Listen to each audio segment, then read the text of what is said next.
1885년 8월.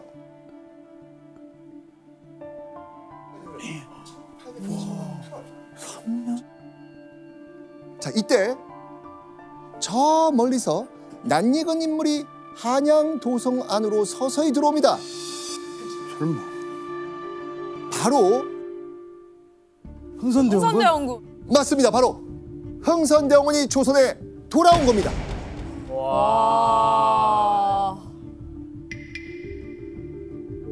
흥선대원군이 다시 조선에 돌아올 수 있었던 이유, 바로 청나라가 진행한 일 때문이었습니다. 당시 청나라가 조선을 청나라의 속국으로 삼으려고 시도를 했거든요. 고종이 가만히 있었을까요? 아니요. 네, 당연히 반발합니다. 고종은요, 청나라에 대항하기 위해서 러시아에게 도움을 요청하려고 했습니다. 자, 그런데요, 고종이 러시아와 몰래 접촉하고 있다는 사실 청나라에 딱 걸린 겁니다. 그러니까 청나라가 말 안 듣는 고종한테 본보기를 보여준 거죠. 우리 눈밖에 나면 당장이라도 왕 갈아치워버리겠다라는 일종의 협박이었습니다.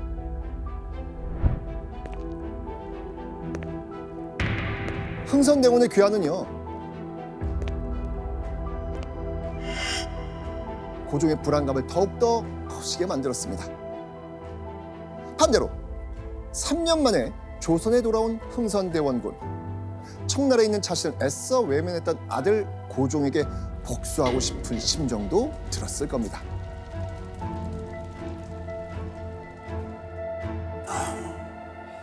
악연. 정말 악연인 것 같은데요. 자, 흥선대원군은요, 조선에 귀국하자마자 조정에 복귀하기 위해 호시탐탐 기회만 노리고 있었습니다. 그런데 이 상황에서 흥선대원군이 미처 예상하지 못한 일이 벌어집니다. 자, 그 이유는요, 고종이 흥선대원군을 깜짝 놀라게 할 어명을 내렸습니다. 어명? 고종이 내린 충격적인 어명은요, 바로 아버지 흥선대원군의 가택연금이었습니다. 오? 진짜요? 와, 진짜 세게 나갔다. 심지어 고종은요, 흥선대원군의 집 운현궁에 차단봉까지 설치합니다. 그리고요, 아버지를 집 밖으로 나오지 못하게 가택연금시킨 것도 모자라서 이런 명령까지 내립니다. 조정의 신하들은 전명하는 일 이외에는 감히 사적으로 만나보지 못하게 할 것. 이 말은 곧 흥선대원군을 철저히 고립시키겠다는 의미였습니다. 교수님, 예. 아무리 그래도 아버지인데 예. 너무 심한 거 아닌가요? 예, 그런 부분이 좀 있죠. 그런데 고종이 그렇게 해야만 하는 이유가 있었습니다. 이때 흥선대원군은 조선 왕실에서 가장 연배가 높은 어른이었거든요. 조선에는 관습적인 권한이긴 한데 왕한테 어떤 정치적이거나 도덕적인 문제가 있으면 왕실의 가장 높은 어른이 여러 신하들이나 혹은 양반들의 의견을 모아서 왕을 쫓아내고 새로운 왕을 세울 수 있었습니다. 그러니까 흥선대원군이 자기 아버지지만 집안에 가두고 다른 사람이 못 찾아가게 했던 거죠. 맞습니다. 당시 흥선대원군은요, 사실 한양에 돌아온 뒤 곧바로 왕성한 외부 활동을 시작했거든요. 서울 주재의 외국 외교관들을 운영국에 초대해서 접견하거나 또는 직접 각국 공사관을 방문하는 등 정말 달라진 태도를 보입니다. 자, 이 흥선대원군의 이런 발빠른 행보를 보면서 이것도 무슨 일 꾸미고 있는 거 아니야?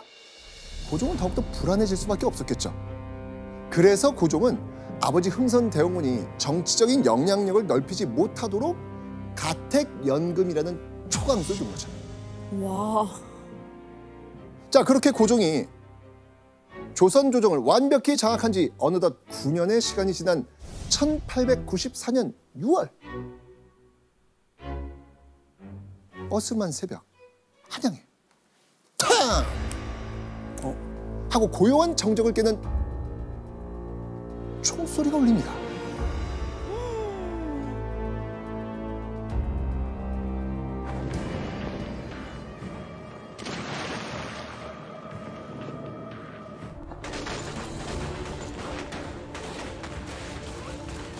바로 일본군이 경복궁에 무단 침입을 한 겁니다.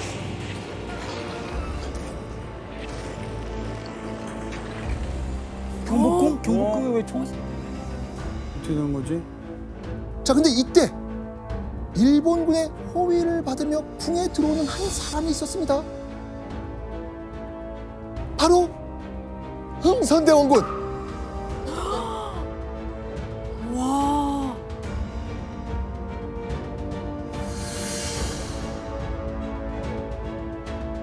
1894년에 그 유명한 한국사에서 중요한 사건이 터지죠. 동하 농민운동. 맞아.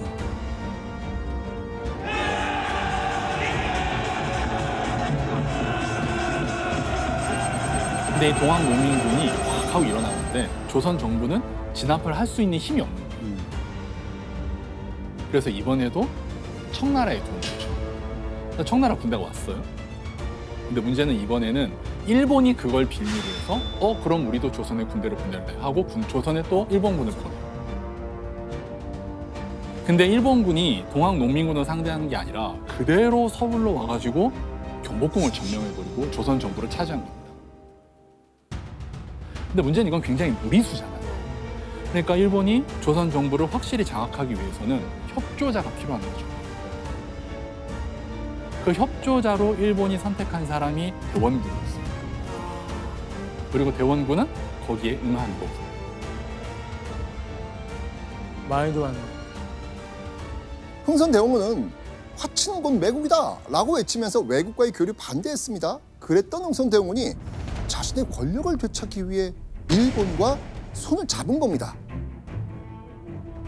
그리고 이때 아버지 흥선대원군에게 이런 교지를 내립니다. 지금의 크고 작은 서물을 막론하고 긴중한 문제가 생기면 먼저 대원군께 아뢰어 결재를 하더라. 그리고 다시 섭정을 맡긴 거 아니에요? 아까 우리가 처음에 본 그 장면대로? 그렇네요. 어쩔 수 없이 또 맡기는 거네. 아들 고종에게 전권을 위임받은 흥선대원군. 이는 곧 흥선대원군의 세상이 다시 왔다는 걸 의미하는 겁니다. 자, 당시 흥선대원군의 나이 몇 살이었을까요? 무려 75세였습니다. 75세. 그 당시 75세. 와. 지금 기준으로는 거의 100세 아니에요? 맞습니다. 그러니까요. 엄청난 초고령이죠. 초고령의 나이에도 권력을 향한 흥선대원군의 의지는 무척이나 강력했습니다.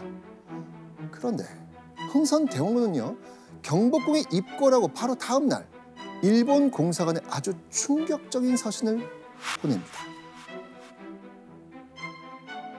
이렇게요. 대원군의 신복 이원궁이 그의 분부라면서 명성황후를 패서인한다는 내용의 패비안을 들고 일본 공사관을 방문했다.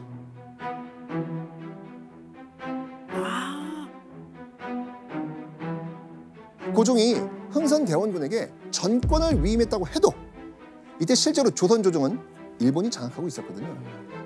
심각한 사안에 대해서는 일본의 사전 동의가 반드시 필요했습니다. 그래서 흥선대원군이 일본 공사관에 명성황후에 대한 패비 요청을 했던 것이죠.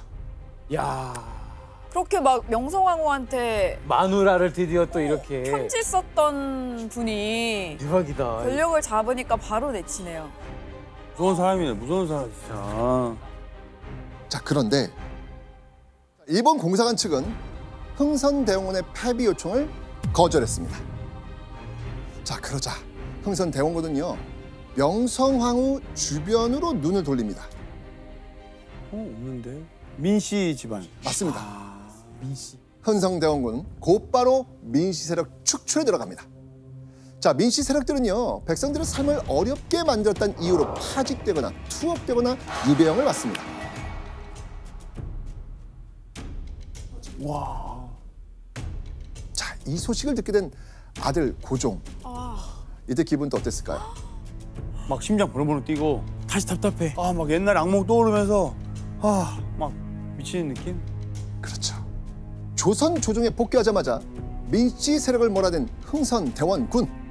이후에 흥선대원군은요, 조선 조정을 빠르게 장악하기 위해서 또 하나의 비장의 카드를 꺼내듭니다. 어.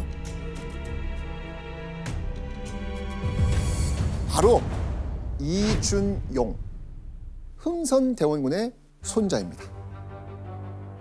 이준용은요, 고종의 친형인 이재면의 맏아들이었습니다. 고종에게는 조카가 되는 것이죠. 흥선대원군은요, 가장 먼저 이 손자 이준용을 권력의 심장부인 이곳에 노골적으로 밀어넣습니다. 바로 여기입니다. 군국기무처. 군국기무처는요, 일본이 경복궁을 점령한 이후에 조선의 정치, 군사에 대한 사무를 담당하기 위해 세운 최고의 정치 기관입니다. 자, 그렇게 이준용을 오른팔로 삼은 다음에 흥선대원군이 하려고 했던 일은 무엇이었을까요? 이야, 설마. 바로 젊고 능력 있는 손자 그 이준용을 왕으로 만드는 일이었습니다. 와. 아, 이게 대박이다. 그리고 이후에 손자를 도와준다는 명목으로 영향력을 행사하겠다라는 속셈이었던 거죠. 근데 여기서 이준용은 아까 잠깐 얘기가 나왔던 이재선과는 달리 굉장히 똑똑하고 유능한 인물로 그때 평가를 받고 있었습니다. 그런데 고종은 나이가 20살이 되니까 자기 아버지하고 거리가 멀어졌잖아요. 근데 이준용은 20대 중반이 됐는데도 자기 할아버지인 대원군을 되게 따르고 서로 존중하는 관계였다고 해요. 그래서 이준용을 왕위로 세우면 내가 안전하게 그 뒤에서 권력을 잡을 수 있을 것 같다라는 생각을 했던 것 같습니다. 와, 진짜 지긋지긋하게. 아니, 아들 입장에서. 아들 입장에서. 와, 이게 꿈에 나올 것 같아. 연세도 많을 텐데. 와. 자, 아버지의 계획을 눈치챈 고종은요, 당연히 이준용을 군국기무처에 넣는 거 반대합니다.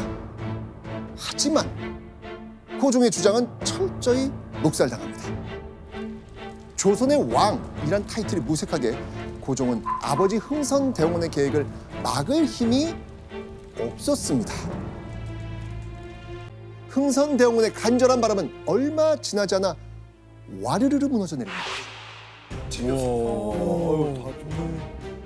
왜냐하면 일본이 흥선대원군을 궁 밖으로 내쫓았습니다.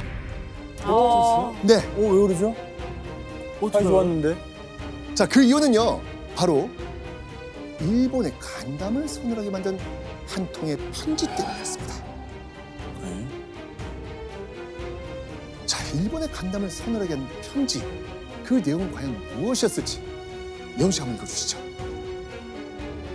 일본인에게 아부하여 매국행위를 감행한 간악한 무리들을 하루빨리 일소하여 이 위기를 구제해 주시기를 피눈물로 기원하고 또 기원합니다.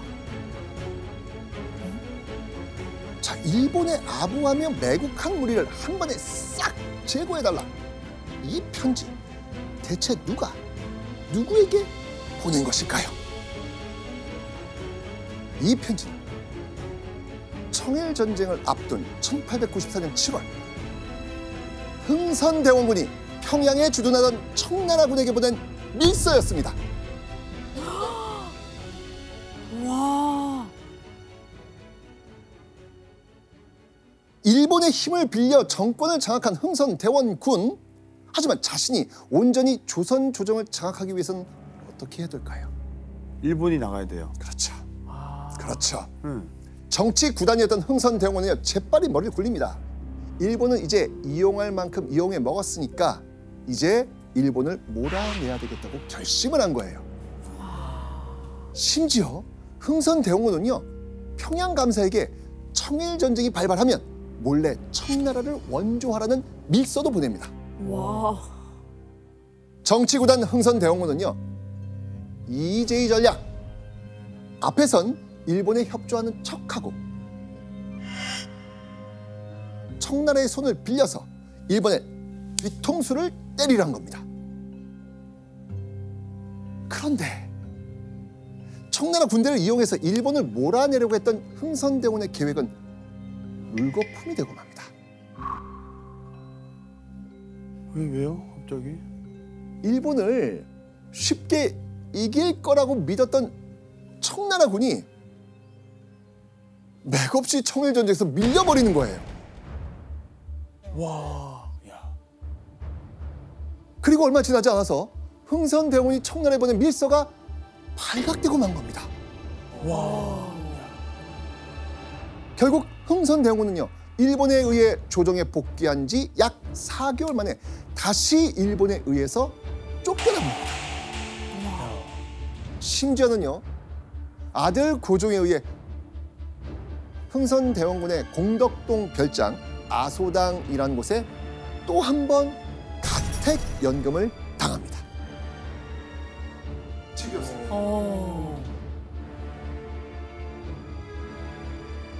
대문에 총순, 순검들이 돌아가면서 입직하게 한다. 높고 낮은 신하와 백성들이 칙명 이외에는 감히 사적으로 만나지 못하게 한다.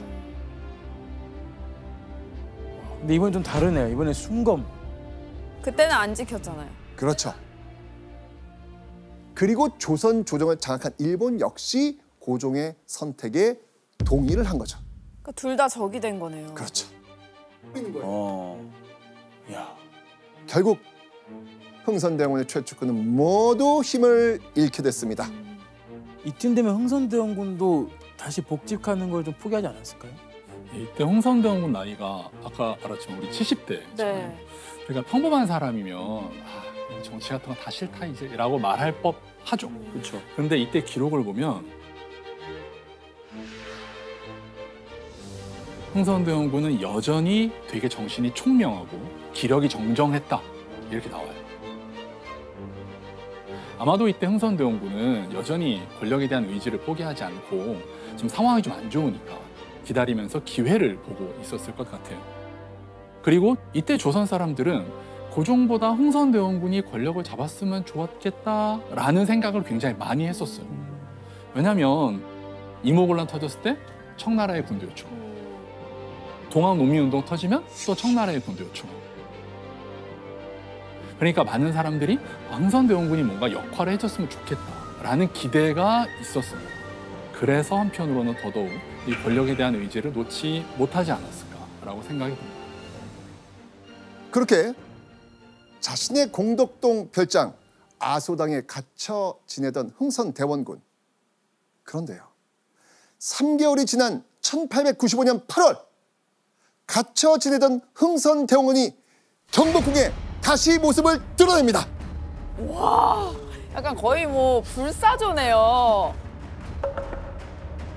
자, 그런데 흥선대원군의 곁에는요, 또다시 일본인 무리가 함께였습니다. 오. 자, 흥선대원군은 왜 아들 부부가 있는 경복궁을 일본인들과 함께 찾은 것일까요?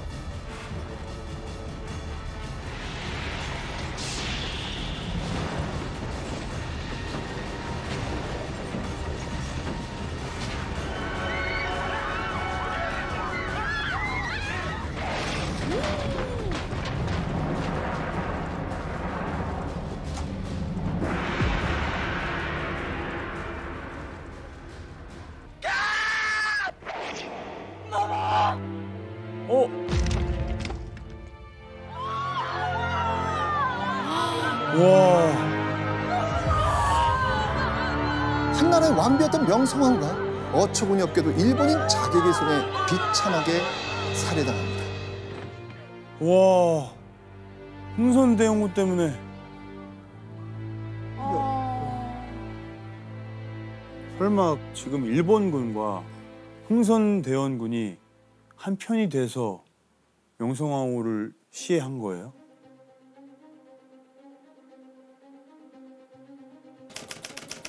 자정이 넘은 시각, 손에 칼을 쥔 일본군이 흥선대원군의 별장 아소당에 침입을 합니다. 담장을 넘어 흥선대원군의 별장인 아소당에 들어간 일본군은요, 흥선대원군을 집 밖으로 끌어냅니다. 그리고 경복궁으로 끌고 간 거예요. 여기는요, 일본군의 치밀한 계산이 깔려 있습니다. 바로 명성황후 시해 사건의 배후에 시아버지 흥선대원군이 있다, 그 누명을 씌우려고 한 거예요. 물론 흥선대원군이 일본군의 이 끔찍한 계획을 미리 알았는지 몰랐는지에 대한 의견은 여전히 분분합니다. 하지만 을미사변 사건 한가운데 명성황후의 시아버지 흥선대원군이 있었다는 것만으로도 이건 엄청난 논란이 됩니다. 엄청난 논란이에요. 그렇죠. 얘기가 달라지죠. 너무 얘기하죠. 처음 알았습니다. 아내이자 정치적 동반자였던 명성황후가 무참히 살해당한 상황. 고종은요, 이런 만행을 저지른 일본이 정말 증오스러웠을 겁니다. 그리고 아버지 흥선대원군이 일본인 자객과 함께 나타났다는 것만으로 고종은 아버지를 원망할 수밖에 없었을 겁니다.